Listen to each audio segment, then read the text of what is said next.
So starting the recording um, and letting people broadcast. Here we go.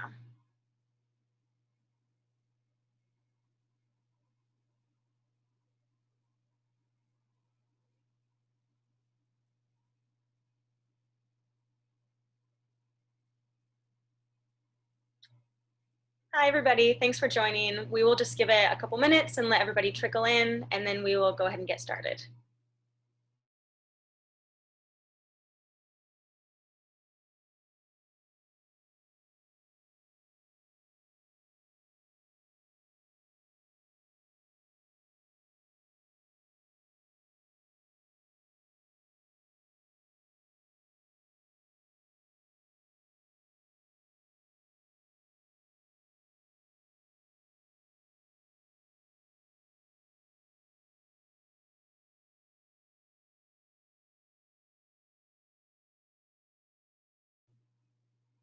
Okay, while people are just trickling in, thank you for joining our webinar, Demilitarization of the Police, what it is and what you can do, and our Q&A session afterwards.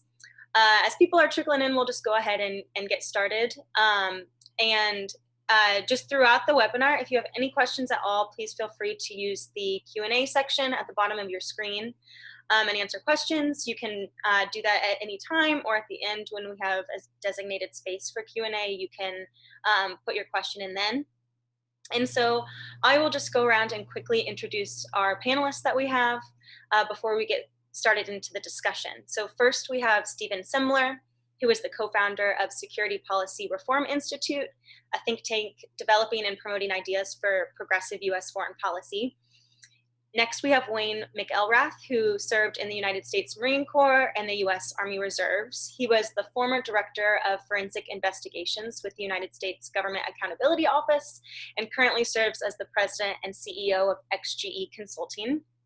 Next, we have Trilane Ito, who is a legislative assistant for US Senator Brian Schatz and is the policy lead on judiciary issues focusing on criminal justice, prison reform, drug reform, civil rights, and gun control. And finally, we have Artie Walker Petticotla, who is an Oak Park Village trustee, the director of engineering, and a community organizer with Freedom to Thrive Oak Park, an Army veteran, and a 1L student. So thank you to our four panelists.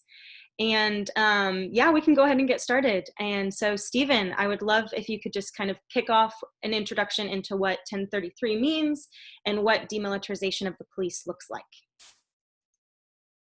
Emily, thank you, and thanks everyone for joining. 1033 program represents the primary mechanism by which DoD, Department of Defense, transfers military equipment to police forces. Since the program's inception in 1997, President Clinton signed it into law. Over $7.2 billion worth of equipment has been transferred from the US military to the hands of state and local police. And basically the common defense is that yes, this pipeline exists, but most of the equipment that we see on the streets, the armored vehicles, the riot control systems, the camouflage equipment, basically everything that looks like militarization of police, that's only a minor part. And the extent that, yeah, I mean, most of it is t-shirts, first aid kits, socks, but in terms of the ledger of that 7.2 billion, at least of 2016, 80% of that value was constituted by the stuff we care about, the armored tracked vehicles, the weapons, etc. So we're talking close to around a little bit less than 6 billion of military equipment out there. And my think tank authored a report in July that outlines basically what's possible in terms of just reconciling this program. And basically there's two types of equipment that are transferred through the 1033 program. It's the, again, stuff we cared about called the controlled equipment, which is basically what it sounds like. It remains DoD property in perpetuity, regardless how long it's been in police custody. And the second half is the uncontrolled equipment, which is the first aid kits, that sort of thing that isn't such a big deal. The main finding of the policy paper regarding disrupting this militarization pipeline, which is so important, it basically suggests that we can end this program, Congress can end this program through the NDAA. And of the almost $6 billion worth of military equipment already out there, it can be cleaned up. So that would involve Congress basically ordering DoD to collect all of the equipment that state and local police have, because it's DoD's anyway, and there has been episodic retrievals of that nature in the past. And why we care about this program so much, I mean, you can do it a bunch of different ways and have a lot of different justifications, but the main one is that it causes public harm. There's a direct correlation between the amount a police department receives through this program and the likelihood of civilian casualties and police. So this militarization does have real world consequences. It isn't just aesthetics or isn't just sort of creating a climate of fear, which are both important, but this is about human life as well. And one of the, just quickly before I pass it on, one of the main defenses is that this program serves a purpose and saves money for both the Department of Defense and for local budgets that ultimately fund local police departments. I see taxpayers paying twice for this, because we pay for the initial procurement of the equipment through our federal tax because DoD buys it from a somehow still private vendor. And then we pay for it again through once that piece of equipment is in the hands of local police, because although it's putatively free, it is a grant program. The local police still has to pay for shipping, operations and maintenance, mandatory training. So it is free for the police department, but it's not free for everyone else. In fact, it's quite the contrary, and probably twice that and more if you account for paying for its operations overseas, for instance, before it's declared excess by DoD, then passed along to state and local police. And my last note is, much of this fight will be local. Thankfully, we have allies on Capitol Hill who are doing their part. But in order to get more people, more members of Congress involved, they have to be made to. So that's where the local component is so important. And like many movements, I think this one's made better by having veteran participation, not just because of the credibility that it lends, that's I think well deserved, but also because of the unique experience that each one of you have as veterans. And not just, I'm not saying like, oh, the veteran community has this perspective. It's no, I mean, it's a veteran community that's made up of a range of different voices, and we need to hear from them. So that's the most exciting part for me for this talk. So thank you for your time, and I'm happy to answer any questions. Yeah, those are really good points, Stephen. And so I would love to kick it over to Artie, and especially because, you know, Stephen mentioned kind of what this means locally on the ground and why vets are such an important voice in this fight. And so Artie, if you could kind of comment both as your role as an Army veteran and as a local leader. Yeah, thank you so much, Emily and VFAI, for having me. What I will say is, and I'll talk about sort of two different things. One is what I think about this as a veteran, and two is what I think about this as a local elected official. So as a veteran, I served in the Army for 6 years. My job, my deployment duty in the Army was to do autopsies on people that died in the wars after 9/11. So in the Afghanistan and Iraq wars, my deployment duty was to Dover Air Force Base. So when I say that I have seen the cost of war, I have really seen the true cost of war. Because in the years after 9/11, we had over 3,000 casualties in just Afghanistan alone, even before we started the Iraq War. Weapons of war have no place on our local streets. In fact, the program, this program, the 1033 program, really does highlight the just burgeoning military industrial complex. We have allowed this complex to grow so large that there is so much excess reserve of equipment that now police departments actually have a huge website that they can go to and say, hey, there's all this free stuff available, let me get it. And some of this stuff is like routine, mundane stuff, paper shredders, gardening shears I've even heard of that, you know, inmates incarcerated people can use, to then the tanks and, you know, the weapons of war that Stephen highlighted. My argument as a local elected official who has seen some of this stuff come through, I think the thing is, when we say we're saving money, my question is to whom? So when you look at your budgets, whether it is your local budget, whether it is your federal budget, and everybody here on this call needs to do that, right? Go to your local community, wherever you live, and ask how much of my local city budget goes to pay for policing. And how much of our federal budget goes to pay for the military. And what we know is disproportionately, on average, it is about 40%. So in my town alone, 40% of our Village of Oak Park government's budget goes to pay for policing. That's $25 million for a town of just over 50,000 people. Why do we need to pay that much for policing? Why is it that the military budget of the United States is larger than I think the next 7 countries combined? Why is it that we have created this military industrial complex that has created this excess capacity of instruments that we now are putting on our streets?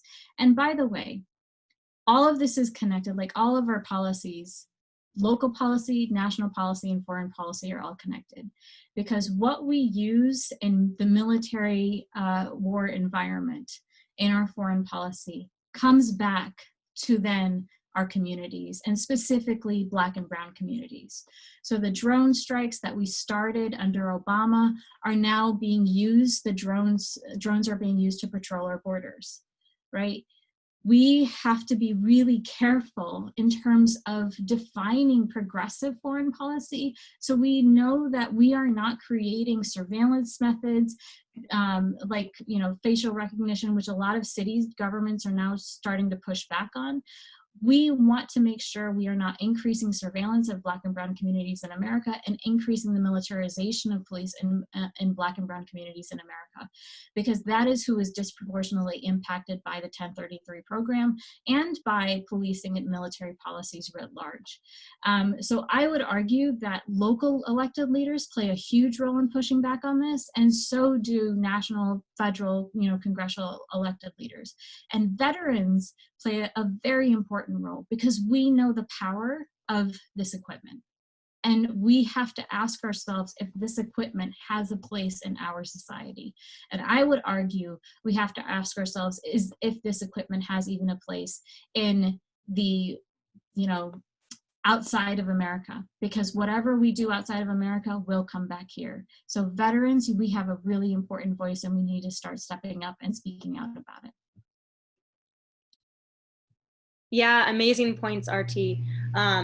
And so just going straight off of that, you said, there's so many local actions that we can do. And so before we kind of get into that local actions discussion, Trelane, I'd love if you could just kind of talk to both what's been done on the federal and national level and what can still be done on the national and federal level.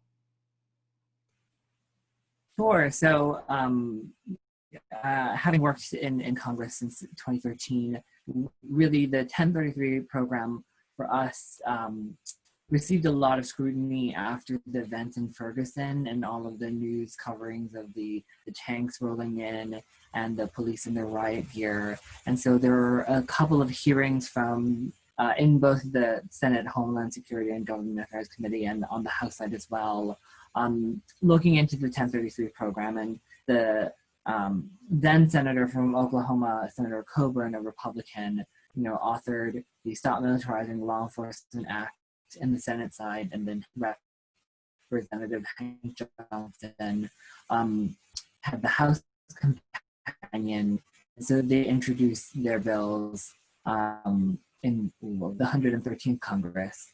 The following Congress, when Senator Coburn left, Senator Paul from Kentucky and my boss took over that bill, and he's been the main leads of the Stop Militarizing Law Enforcement Act on the Senate side, which would not only put a restrictive list of the types of equipment that could be transferred, but would also add in additional oversight and accountability and transparency provisions to the and then require that law enforcement agencies then return the equipment that now prohibited under that first century policing. And part of one of the recommendations was then President Obama had an executive order limiting certain equipment transfers under the 1033 program. And then the Congress in 2015 for the fiscal year 2016 National Defense Authorization Act included a couple of oversight and transparency provisions on 1033, such as the website requirement. So if you go to the DoD's website, you can download a list of the historical transfers under the 1033 program, I think since its inception. And then since then, under this current administration, the Trump administration rescinded the old Obama executive order, and I think there was a lot of confusion, I think, and bad messaging about what that was and what that wasn't. I think the Trump administration framed it as they were returning law enforcement to, what they could have historically done. And really the Obama reforms were very targeted, very limited. They weren't as sweeping as, if you read Jeff Sessions' speech from 2017, it would have sounded like the Obama administration had really taken the feet out from under state and local law enforcement. But really, it was bayonets, armored tracked vehicles, and grenade launchers that were prohibited from being transferred under the Obama executive order that are now, again, you were able to receive them under 1033. So we had written a letter opposing those changes with Senator Paul and Senator Van Hollen from Maryland. And then we also added in report language into the appropriations funding bill for the Department of Defense to require that some of those oversight and transparency provisions that were in the Obama executive order were added back in. One of them being this interagency working group between the Department of Defense, Department of Justice, Department of Homeland Security, the other sort of federal entities that transfer similar military equipment to state and local law enforcement. They should all be sort of coordinated on the types of equipment that they do transfer. And then this Congress, with a lot of activity following this summer, we attempted to offer an amendment to reform the 1033 program, which would have reinstated some of the Obama executive order reforms, but adding some additional reforms, including prohibiting, weaponized drones, tear gas, items in the federal class of banned items. So, items that we don't even use in sort of wartime would be prohibited from being transferred. Then really beefing up some of the accountability and transparency requirements for 1033. While that amendment had strong bipartisan support and strong support from both, I think, left-leaning and conservative organizations, and we did get a majority of the Senate to vote for it. It failed to meet the 60 vote threshold that these types of votes need in the Senate. However, as part of that negotiation, we were able to get Senator Inhofe from Oklahoma, who's the chairman of the Senate Armed Services Committee, to offer a side-by-side amendment with some 1033 reforms. So they just focus on the types of equipment that were in the Obama executive order. They add weaponized drones, and then they require recipient law enforcement agencies to get de-escalation training and protect the constitutional rights of protesters. So, and that passed 90-10 in the Senate and is included in the Senate's version of the National Defense Authorization Act for this year. So there's movement, and I don't think it's not everything that we wanted, but I think my boss's perspective is that this is a step in the right direction, and I think this will build the momentum that we can take into next Congress to do something more. We're adding a list. It's much easier to add items to a list of prohibited transfers than to create the list in the first place. And we're adding some additional, accountability provisions that can then be bolstered in subsequent Congresses. So as the negotiations for the National Defense Authorization Act continue, we are making the push to keep the Inhofe language, and then if there's potential to expand it, to also expand it. And I think that's where a lot of the voices of veterans, the perspectives of veterans, talking about having used this type of equipment, making those cases to both senators and members of Congress on the importance of keeping this provision as those negotiations continue. Yeah, thank you, Trelane. And I think all three speakers have spoken to the cost of the 1033 program and how massive it is. And so Wayne, kind of being in the GAO and having helped lead the audit into the 1033 program, I wonder if you could speak more on that. Thanks again, Emily. Definitely agree with all the comments that have made by prior speakers relative to this particular issue. I'm continue to be shocked and alarmed with the impact that this program has had overall on the law enforcement community. Our law enforcement is now looking more like soldiers in uniform in some foreign land as opposed to civil servants, further increasing that dichotomy between what is, a civil service and a citizen. What we did within the GAO at the behest of Congress was to take a look at the 1033 program to determine whether the controls within the program were vulnerable to fraud, waste, abuse, and mismanagement. So my team within the GAO, Forensic Investigative Services team, we actually sat down and developed a methodology by which to go forward and take a look at the controls by using publicly available resources, those resources that will be available to any citizen within the United States, or bad actors, terrorists, so that we using those resources, we actually went and created a false or fake police department. We developed a web presence.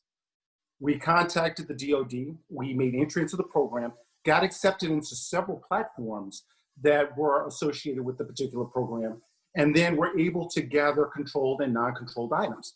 Now, the level of access that we had, we could have gotten anything. That means machine guns, that was armored personnel carriers, that was anything available on those particular lists. I think one of the prior speakers, prior to actually coming on live, mentioned that it was likened to eBay.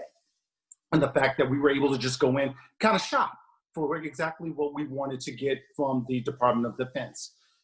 We created phony badges, and we actually went to DoD facilities. We picked those items up, and then we actually transferred them over to our use. Now, us being the GAO, of course, we didn't have any other use for it, and we didn't get any of the severely controlled items because we didn't want to embarrass the organization in that way. But we did get items that would, if left in public, we got fake bombs, we got range finding equipment, we got training rifles that could be used to cause a public panic or uproar. So to just show the impact of what we could have gotten from that program if we had chose to go further, which we did not. This program that we made entry to, a lot of the justifications for the items that we received, we made up out of thin air. We had no police department. We had no police officers. We didn't even have a building. During that time period, during this body of work, the organization did not take the due diligence to see if we were a real police department. The statute that actually gave our fake police department authority to be able to conduct its work was fictitious also.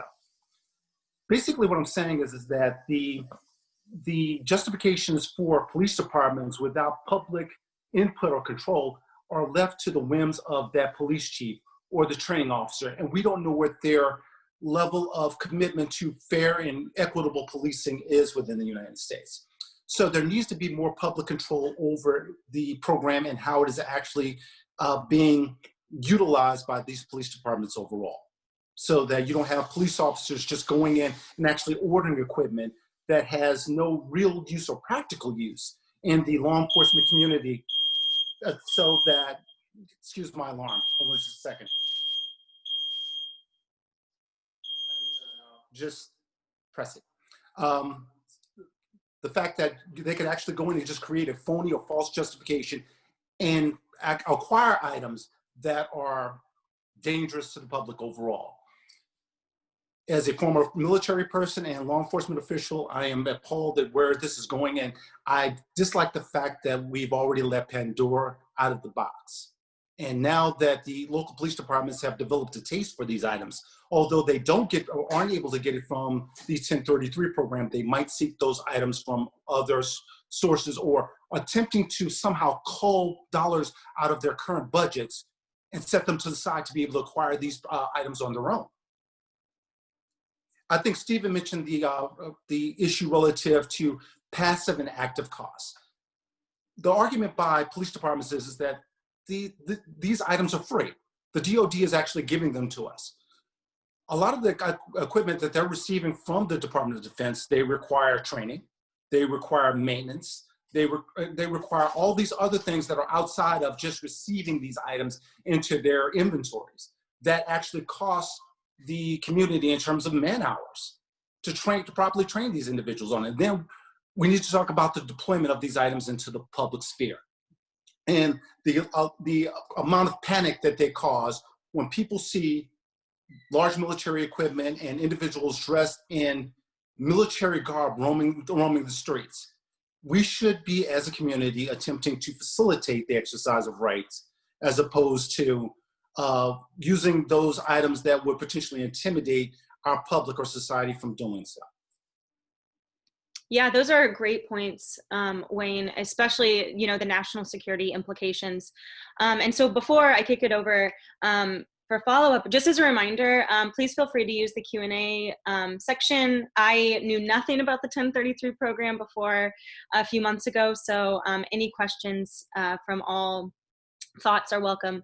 But no, thank you, Wayne, for thinking about, you know, the national security implications. And I know, RT, you kind of touched on the foreign policy implications. And Stephen, I know that you have looked into that a lot. And so I wonder if you could speak to, you know, how this also affects our foreign policy. Sure. Yeah, I think RT hit the nail on the head just by basically demonstrating to us the circularity of militarism. I mean, foreign policy starts at home and it also ends at home. So with the starting at home, we're talking about balancing budget priorities and that sort of thing, but we're also talking about the training and the equipment that comes back from the wars we fight overseas and into sort of our domestic space. And I think it was encapsulated, I mean, as clearly as could be by Trump's Secretary of Defense, Mark Esper, who stated that police departments should dominate the battle space. So they can because of the 1033 program. And just to, I mean, after this quick aside, I mean, what we're talking about here is that for the starting at home in this 1033 program and foreign policy, the US spends more than the next 7 countries combined in terms of military spending.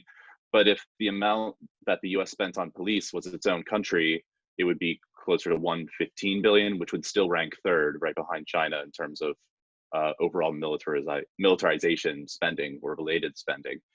So this is, I mean, a foreign policy fight.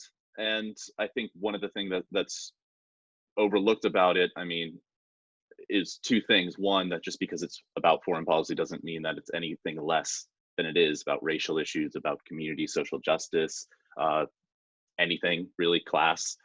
And the second thing is, you know, you need to reconcile progressive foreign policy. I mean, or something, a brand of foreign policy that reconciles blowback. So that is, I think, as Archie said again, I mean, this is sort of the metric with which we evaluate foreign policy. So it's no longer about something that's happening over there or something that we can only make moral appeals to, or the bread and guns versus butter debate.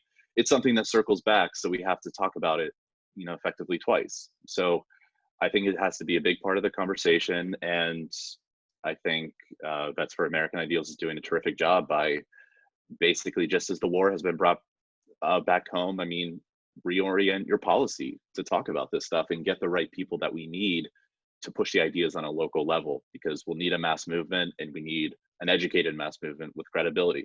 And I think veterans provide all 3. Yeah, great points. And so kind of diving in, you know, this could be a question for RT, but please, anybody feel free to answer. You know, what should we be asking our local city government in order to end the 1033 program? You know, who should we be asking and what should we be asking? Yeah, so I think there's 2 levels of advocacy for everybody that's on this call. One is your local city government, and then 2 is your state government. So, for example, you can ask, like me as a trustee, you should be able to ask your local city leaders, do you know anything about whether your police department accepts anything from the 1033 program or any federal funding that gives access to like bulletproof vest grants and things like that. And if they do, ask them why. And you should have all of this information, by the way, should be transparent. But as many of activists know, a lot of this information is not transparent, and so you may need to submit FOIA request or Freedom of Information Act request to get this information. But do so, because that's within your legal right as a citizen to understand where is your money going. So first, ask your trustees or your older people, you know, do you accept stuff from the 1033 program? And if so, what have you accepted?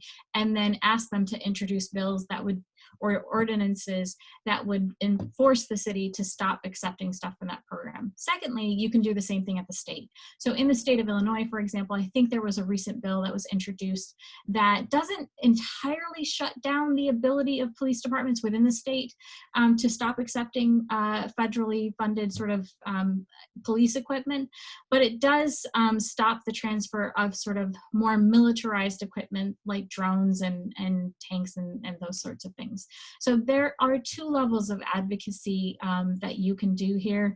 And yes, I will tell you, yes, this is a lot to ask because there's like dumpster fires everywhere in America right now. And we have to advocate at the federal level. We have to advocate at the state, all of it. We always have to be aware of what's happening in our local communities because as Stephen mentioned and as so many others have mentioned, everything is circular. And so what starts at home goes somewhere else and what starts somewhere else comes back here. So please make sure and run for local office, by the way, because not enough good people run for local office. It is often an office that is like an afterthought and a lot of older people run for it. We need younger people in local office. So please, please, please run for local office. That's my last like plug that I will give to that. Well, and then just to jump on one of RT's earlier points about the local level, if you go to the Defense Logistics Agency's 1033 public information website and download the equipment transfers, and it's broken up in a giant Excel sheet by state, and then it says to which local or state law enforcement agency the equipment was transferred. You can look and see, you know, this MRAP, or, you know, what set of binoculars was transferred in 2015. Are you still using that? Where is that? You know, there are a lot of, there's some public information from the federal side that you can then use in your sort of at the local level. Yeah, thank you, Trelane. Sorry, I'm not sure if it's my connection or your connection, but I definitely got the gist of what you're saying. And so another question that somebody has asked is, and this might be a question for both Stephen or for Wayne, the equipment of this is one aspect of the 1033 program, but another aspect seems to be the military to police pipeline of personnel. As veterans, we all know a substantial number of people who took off a green uniform and donned a blue. So I wonder how much of this is a mindset shift actually accompanies the change in uniform for many of these veterans turned police. Yeah, I'll go ahead and chime in on that one initially. I think it is a sea change in mindset. I don't think there's any thing wrong with hiring veterans into police departments. And if you look at it from a purely mission-oriented aspect, the military kills less people in areas that they're deployed to than our police departments, which is, we have LOAC, Laws of Armed Conflict, which governs our actual operation in the field environment abroad. But we somehow take away all of that accountability when it comes to our police departments, and we let unions rule, and we, you know, everything for public safety. But if you really look at it, as far as the top list of the most dangerous jobs, the police officers don't even rank in the top 10. The mentality that our police should have unfettered control of, or to be able to do whatever they want to, is something that we should, as a public, as a society, should push away from. The fact that, a police officer can walk up to you for no reason at all and say, answer me, and if you don't answer me, then I have the power to be judge, jury, and executioner all in one. And then to take it one step further, related back to the 1033 program, now we're actually contemplating allowing these people to wear military uniforms, to patrol our streets in military-type vehicles. This is not the image that we should have in a free society of what law enforcement or policing looks like, and especially as that translates into the over-policing of Black and brown communities. Can I add something to that? Artie, please. Sorry. Yeah. So I think everything that Wayne said is spot on. I think for this, like, there is an absolute mindset, and I see this in with my police department that is under my purview as a trustee. Oak Park, the city that I live in and that I'm a trustee for, we are a progressive community, quote unquote, but we have real problems. And those problems aren't that, people say, well, we haven't had anybody shot here. We haven't had any George Floyd incidences. We're fine. But the fact of the matter is, when you look at the data, we absolutely do have racial profiling, because over 70% of the people that are stopped by the police are Black men, and 97% of youth that are stopped by the police are young Black people in Oak Park. And we only have a residential, I think the census data is like 18% of the people that live here are Black. So there is a mindset shift that needs to change in policing. And I often see sometimes that the veterans that are in the department are actually more cognizant of this than some of the police officers that are sort of, that chose to go into that profession, because we know what sort of conduct looks like, good conduct looks like.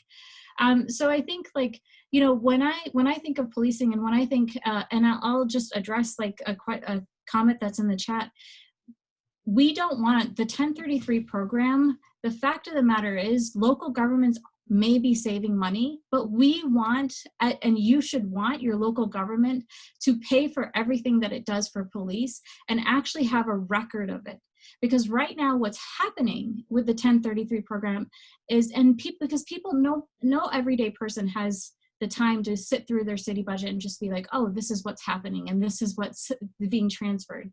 What we want is, why are we buying this? Why, trustee, do we need this? Because taxpayers come to me with this. Why do we need to pay? We just had an argument at our village board meeting of a $25,000 reduction in the village clerk's salary.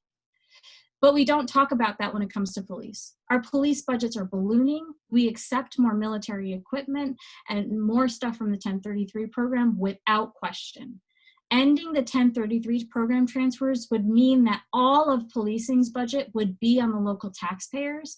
And then actually you might get more oversight and accountability for what your police are doing.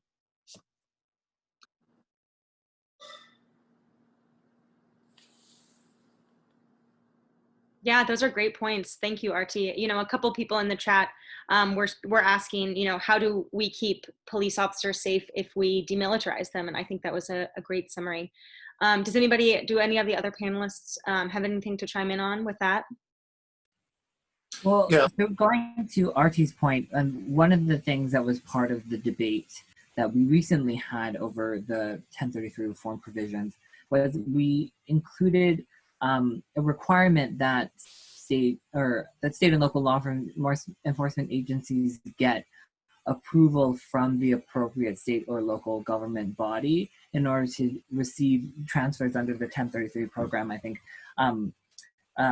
what Artie said is extremely important. The state and local law enforcement agencies are most accountable to the state and local government entities, who are then most accountable to the people in those communities.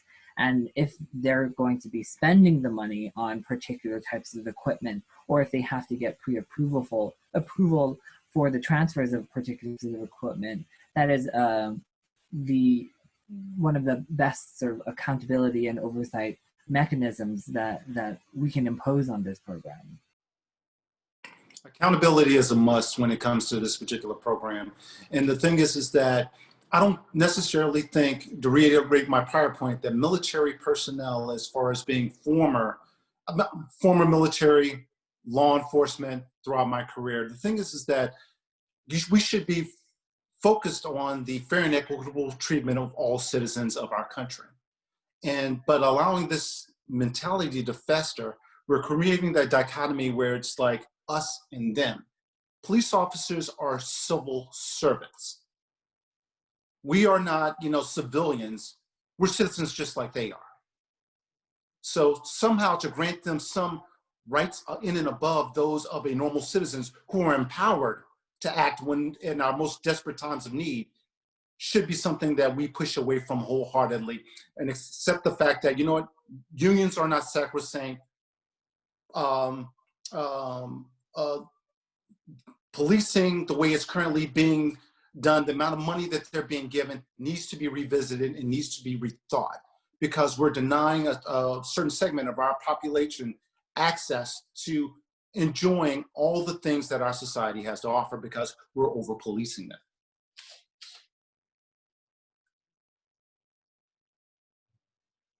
Yeah, great points. Great points, everybody.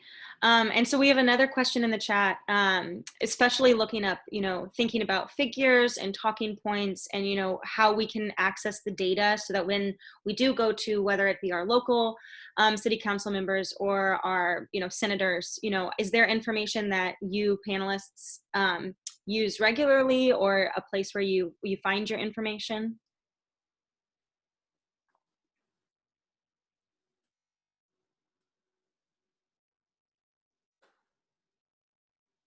If not, maybe this would be a good time to circulate that and to get all of that down.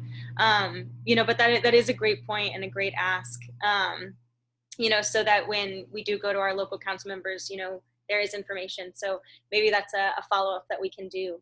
I would say that's another VFAI like one pager. VFAI yeah. is famous for giving the vets before we go on the Hill and stuff, and just talking about the program. I think like a one pager both at the state and city level and at the federal level is probably what's needed. Right. And GAO is always doing bodies of work relative to these programs. The last body of work we did was in 2017 underneath my direction, and there was a body of work that was done in the early 2000s. Periodically, because we're always giving those organizations time to implement the finding recommendations that we've generated as a result of our work. But those reports are public accessible. They're listed on the GAO website. If you type in 1033, they'll pop right on up. And you can take a look at, and if you look at that particular body of work, but GAO's methodology when it comes to creating a body of work is that they look at the program from beginning to end. They just don't report on the failures of the program. They give you an overall view of how the program operates. And then there will be subcomponents like what I did relative to the controls testing and vulnerability assessment. But GAO reports provide a complete look at how the program should operate, and then identifies those particular deficits if they exist. Yeah, thank you, Wayne. And I see, Stephen, you put some stuff in the chat, which is really helpful and really beneficial. And so I'd like to actually ask a question for Trelane. And so you mentioned, hopefully a new Congress in the fall. And so federal legislation seems to have stalled almost on this issue. Is there any efforts that we can do to kind of jumpstart that now? Or should we focus things more on the local level until a new political reality is hopefully here? Right. So for the National Defense Authorization Act for this upcoming year, the NDAA, the negotiations for that final bill will likely happen after the election, so sometime in November and December. And at that point, the main negotiators will be considering whether they're going to keep the language that was passed in the Senate, or if they're going to, oh, I think I froze. whether they're going to be language that was passed in the Senate, if they're going to add some additional language, or whether they're going to strip it. And I think it is helpful for folks to contact their senators and their representatives about the Stop Militarizing Law Enforcement Act. Those are two bills that are both in the House and the Senate that their members can co-sponsor. And then as those negotiations continue, encourage their senators or their members of Congress to support the language that is in the negotiations to do some initial 1033 reform efforts. I think as we move to Congress, there is going to be, depending on what happens during this election, there's going to be a debate about whether it's going to be bolstering up some of the 1033 reforms, whether it's going to be ending 1033. I think there's a spectrum of options and political realities, and what we can get is, I think that's dependent on what the next administration and the next Congress looks like. But a lot of those conversations are happening now. And there is at least a starting point that is in a bill that has been passed by the Senate. It's currently in negotiations with the House. And so I think it's important to, rather than starting at nothing, we should be starting at something and having the Senate language pass and having the, if possible, adding additional language to what was passed in the Senate, so that once we move into the next Congress, we'll be at a stronger starting point than having done nothing.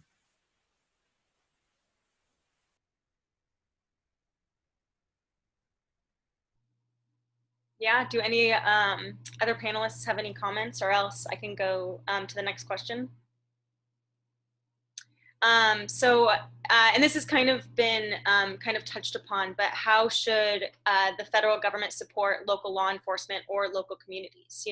We're talking about how we can do that, but how, or should they at all? But how can the federal government support local law enforcement and local communities?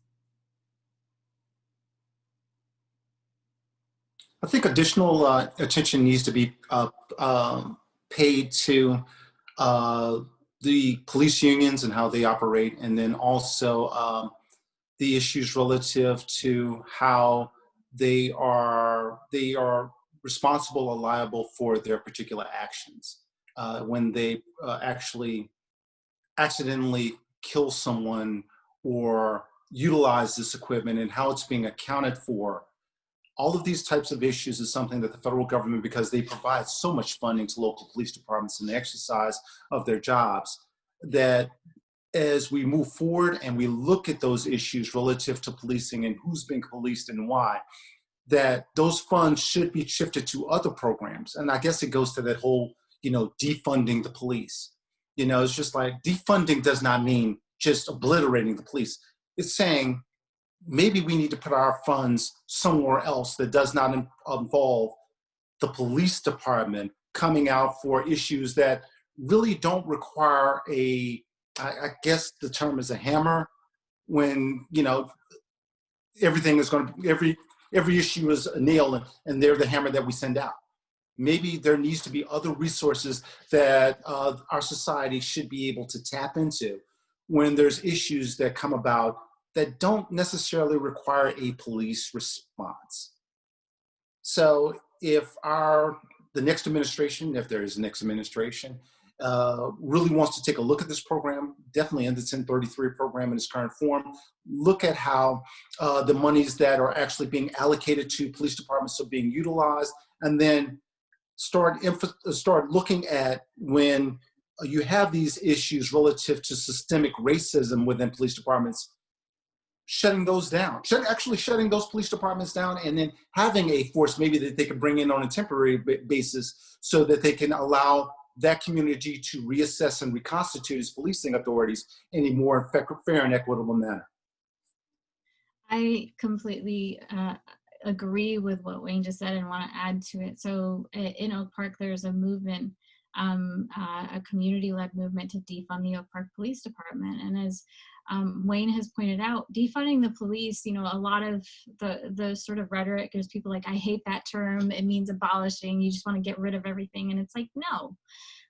Budgets are moral documents, and what we find in our budgets, when you spend $25 million on policing and you don't spend the same amount on affordable housing, on mental health services, on youth services, on things that actually provide safety and security for people in our community, what you're finding is the approach to policing, what we're saying by defunding the police is recognizing that the approach that we've taken to policing and incarceration in the United States has not increased the security and the safety of our communities in the United States. And so what I would say is there's a really great bill that Representative Presley and Representative Tlaib have introduced in the House, which is called the Breathe Act.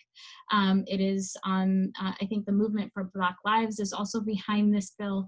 And it is, what that bill is a radical reimagining of public safety. And that is, and by the way, you can do this at your local government too, because police departments are governed by local communities.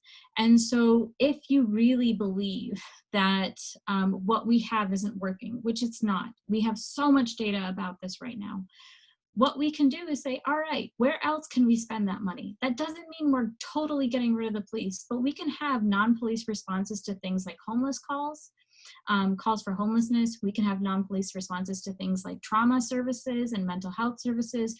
There are cities that have already implemented programs like these. The Cahoots program in Oregon is a really great example of this.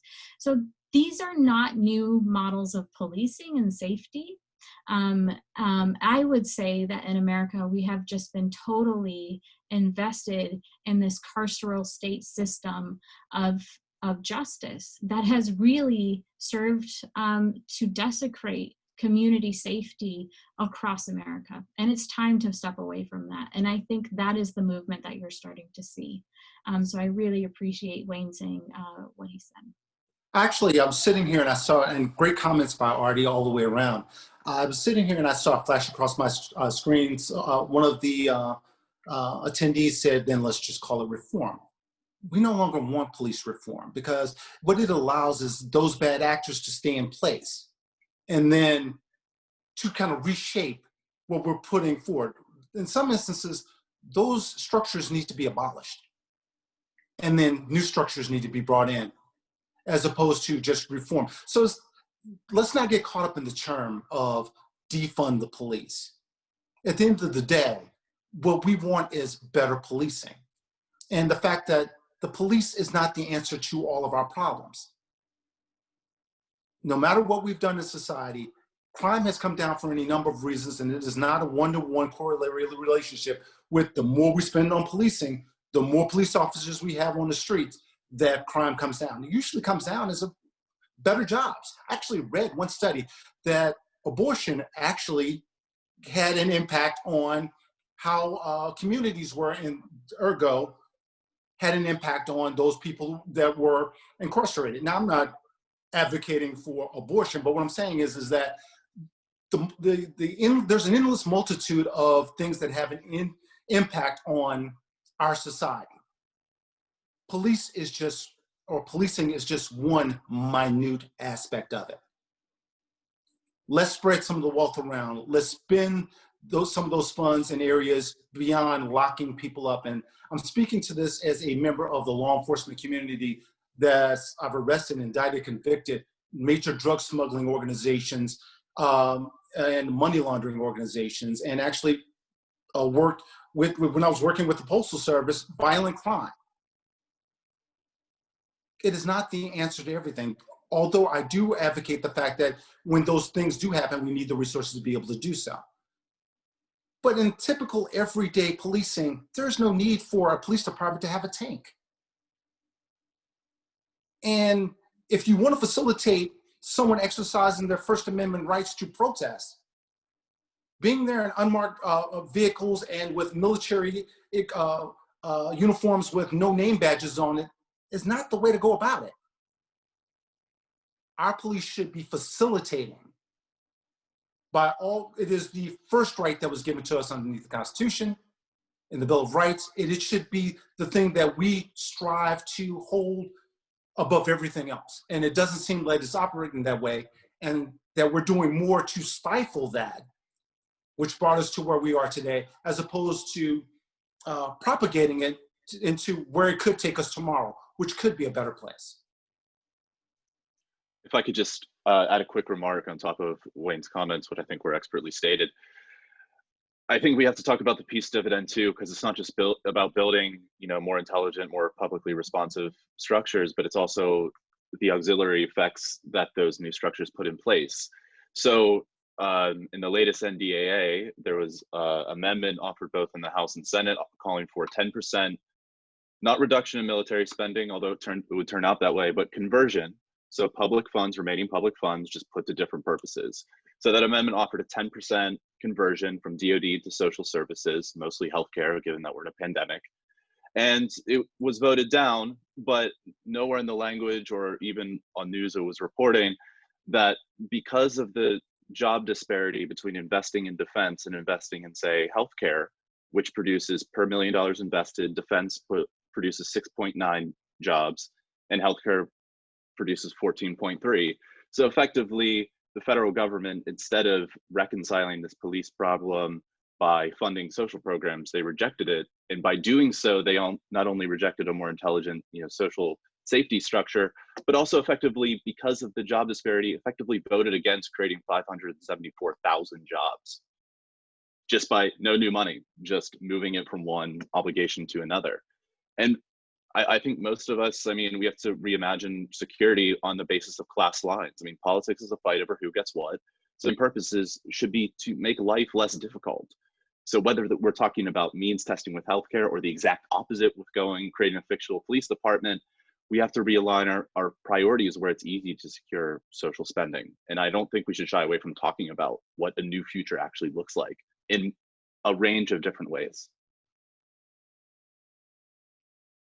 Yeah, those are really amazing comments. And I know we could just talk about this for forever. And I want to be respectful of everybody's time. And so I know we have 4 minutes left before the hour. And so if each panelist could maybe just go through and kind of sum up any last points or any takeaways that you really hope that people attending this webinar leave with. And so Artie, if it's okay with you, we'll go ahead and start with you.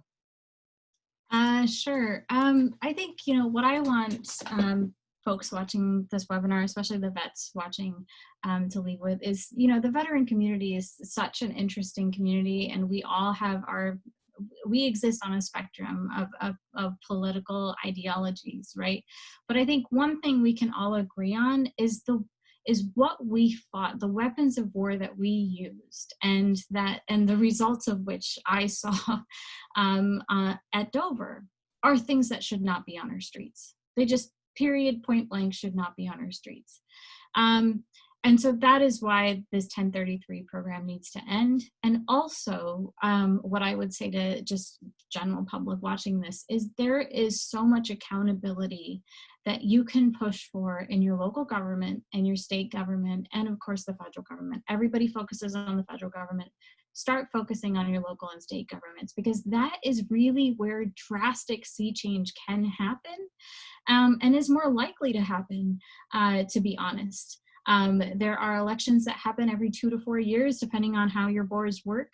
Run for office, it doesn't cost that much. It costs money, but it doesn't cost as much money as like a congressional election. And honestly, like that is where we can start actually creating policy shifts that make their way to the federal government, right? And what I would say is, the last thing I'll say is, let's not be afraid to reimagine systems that are no longer working for us. We have tried to police and militarize our way to safety. It isn't working. My kids are telling me it's not working. The next generation is telling me it's not working. Our planet is telling us it's not working. And we need to move away from that. And we should not be shy about having these conversations. So I'm so grateful for this space. And I want more conversations like this in the future. Thank you, Emily. Awesome. Thank you, Artie. Wayne, do you want to follow that? Yeah, great comments by Artie. And thank you for having me as a part of this particular panel. Let's end qualified immunity. Let's make our police departments more accountable. Police unions really don't have a place. We are not civilians. We are all citizens, including our police departments. And to echo Artie's sentiment, vote at the local level. The national elections get more splash, they get more news coverage, but where real change happens at is at the local level, where that mayor or that city council hires that police chief who's that hardcore militaristic guy or that person who really wants to do something good for the community, and being able to turn around and say, you know what, you're fired. You're out of here. This is how we want our communities policed. So if you do that, you know, give fruit of qualified immunity, start reducing the power of the unions, the same thing they did to teachers. If you look at what happened to teachers, who are a vital member of our society, they teach our young to be good citizens. We went after, as a society, we went after teachers hard. But for some reason, we won't go after the police that way when they are over-policing our communities, and that needs to stop. More great comments. Trelane, please.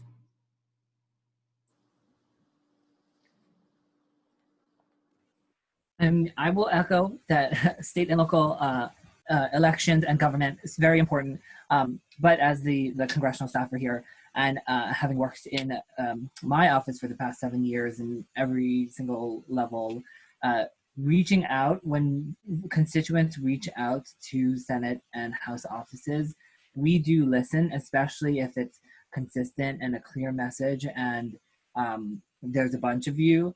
And so, you know, you folks do have an impact, especially if 1033 reform is something that's important. Definitely reach out. There are a number of, you know, initiatives to reform the program. There are some bills to end the program. There are other police reform bills in which 1033 is a part of, and a number of other police reform efforts like ending qualified immunity.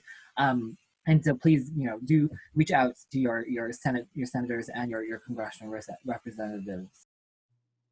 Yeah, a really good reminder, Trelane. And so Stephen, last comments. Yes, I think House movements are made better by veteran presence. So, and this one is especially no exception, because we were talking about the circularity of militarism. Y'all have literally walked it, and each bring back, you know, unique insights, expertise, and basically a set of values that you can contribute to a national debate by acting on a local level. You guys have a lot of political power, and life's tough, and, you know, time is, you know, constrained for all of us. But yeah, the option's open to make really powerful statements and meet some interesting people along the way for a cause that really benefits society, not just in a police militarization sense, but, you know, talking about opportunities and empowerment as well. So thank you, everyone. Awesome. Thank you for that. And yeah, thank you for all of the panelists. It was really such a robust and a wonderful discussion. And thank you all for attending. And hopefully we can all just further this conversation or keep this conversation going locally and nationally. So thank you, everybody.